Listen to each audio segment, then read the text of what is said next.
Before we get into today's story, I want you to imagine the situation.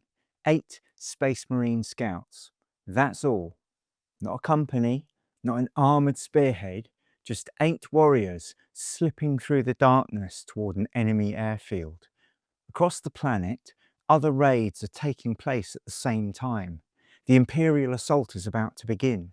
But before it does, someone has to blind the enemy, destroy their aircraft, cripple their fuel supplies, and sow enough confusion that the main attack has a chance of succeeding. And that's where our scouts come in.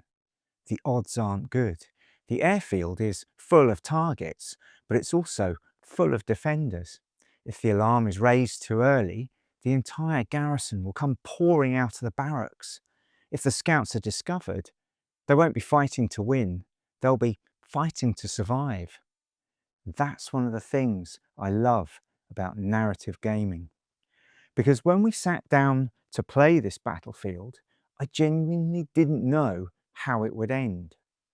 What followed became one of the most memorable games I've played in a long time. Most tabletop wargames begin with a simple objective: destroy the enemy. Maybe there are objectives on the table. Maybe there are victory points. But if we're honest, most games still end up becoming a contest of who can destroy the most enemy units. And there's nothing wrong with that. We've all played those games. I've played many of them. And I've enjoyed them over the years. But after a while, they start to feel very similar. The armies change, the terrain changes, the dice rolls change, but the decisions often stay the same. Identify the biggest threat, destroy it, move on to the next target. And that's why some of the most memorable games I've ever played weren't really about killing the enemy at all.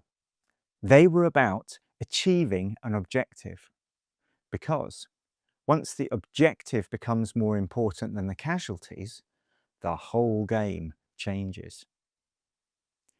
Real military commanders don't fight simply to destroy an opposing army. They fight to achieve something: capture a bridge, rescue prisoners, destroy a supply depot, delay an advance, protect civilians, gather intelligence. The enemy is simply standing in the way. And when you bring that way of thinking into tabletop gaming, something interesting happens. Players start making decisions based on the mission instead of the body count. And that's where stories begin to emerge naturally. Not because somebody wrote pages of background lore, not because there's a campaign map that exists, but because the objectives force the players to make difficult choices. A perfect example happened recently in our campaign. I launched a night raid against an enemy airfield. My force consisted of just 8 Space Marine scouts. The defenders had around 30 guardsmen. And if the objective had been to destroy the enemy force, the game would have been pointless. There was absolutely no way 8 scouts, even Space Marine scouts, were going to wipe out 30 defenders and hold the field. The odds, well, they simply weren't there. But that wasn't the mission. The mission was to cripple the airfield and its resources. So we fought the battle in darkness. The scouts were equipped with chameleon cloaks. We used concealment rules. Over half the defenders were asleep when the game began. The entire battle became an infiltration mission rather than a firefight. And immediately, the decisions became more interesting. I was playing the scouts. I knew before the first dice was rolled, I couldn't destroy every target. There were too many. There wasn't enough time. There weren't enough scouts. And there certainly wasn't enough firepower. So I had to prioritize. Do I attack the fuel dumps, the ammunition stores, the generators, the artillery positions, the aircraft themselves? Every target had value, every target carried risk. I was using melter bombs, which made short work of fuel tanks, but maybe not quite so effective on armoured targets. And every decision meant ignoring something else. And that's a very different mindset to simply just advancing across the table and shooting whatever is closest. As the raid unfolded, losses started to mount. One scout died, then another, then another. The alarm spread through the camp. The defenders started reacting. The pressure increased with every turn, but I stayed focused on the mission. Not the casualties, the mission. By the end of the battle, only one scout remained alive, the sergeant. 7 of the 8 had been lost. If this had been a normal kill the enemy scenario, it would have been a crushing defeat. But when we looked at what had actually been achieved, the story was very different.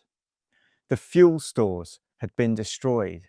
The ammunition supplies had also been destroyed. The power generators had been knocked out.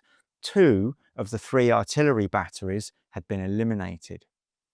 All the aircraft survived, but the airfield itself had been crippled. And that's where narrative consequences become interesting. In the next battles of the campaign, I might not have as many scouts available. And those losses matter. Those 7 scouts are gone. Now, we don't keep a book on exact numbers, but we keep that in mind when we build future scenarios. But the enemy also has consequences to deal with. Their artillery support is severely reduced. Their logistics are damaged. Their air support is limited because fuel and ammunition have been destroyed. Both sides won something, both sides lost something, and neither outcome could be measured by counting casualties. And for me, that's where tabletop gaming becomes genuinely immersive. The battle stops being a puzzle. It starts feeling like a military operation. You're no longer asking, how do I kill the most enemy models?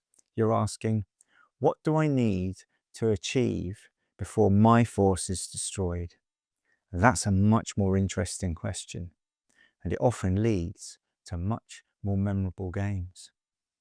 We're about to play another scenario that works in exactly the same way. The objective isn't to wipe out the enemy. The objective is to stop a prisoner's escaping, the complication being that some of those prisoners are innocent civilians. The Chaos player knows who they are. We put a sticker to indicate the cultist escapees under their bases. The Imperial player doesn't know which ones have the sticker, and that means every shot becomes a decision. They have some non-lethal weapons, but not enough to stop everyone. So every casualty has consequences. Kill too many innocents, and you may win the tactical battle on the table while using the advantage gained in the propaganda war which we fought following the airfield raid. Again, the objective changes everything. Now, when people talk about narrative gaming, they often focus on campaign maps, character names, background stories, and lore. All of those things add flavour. But I think the real secret is much simpler. Give players meaningful objectives. Give them difficult decisions to make to achieve those objectives.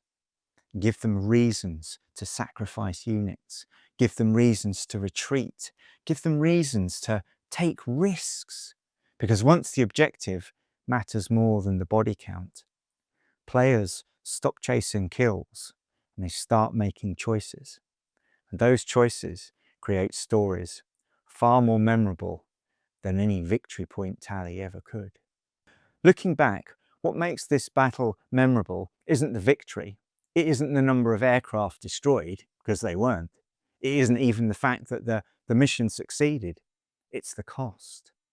By the end of the raid, only a single scout was left alive. The rest had given everything to complete the mission. And that's exactly why I still remember the game. If this had been a standard match play battle, I'd probably struggle to recall the details a few months from now. But because it was part of a larger story, every decision mattered, every casualty mattered, every explosion mattered. Those 8 scouts weren't just miniatures on a table. For one evening, they became the protagonists of their own desperate mission. And somewhere in the wider story of the Gharadon Reach campaign, because of what they achieved that night, the main Imperial assault now has a better chance of success. That's the magic of narrative gaming. The objective wasn't to keep every model alive. The objective was to tell a story worth remembering. And I think this one was. And with that, I'll see you on the battlefield.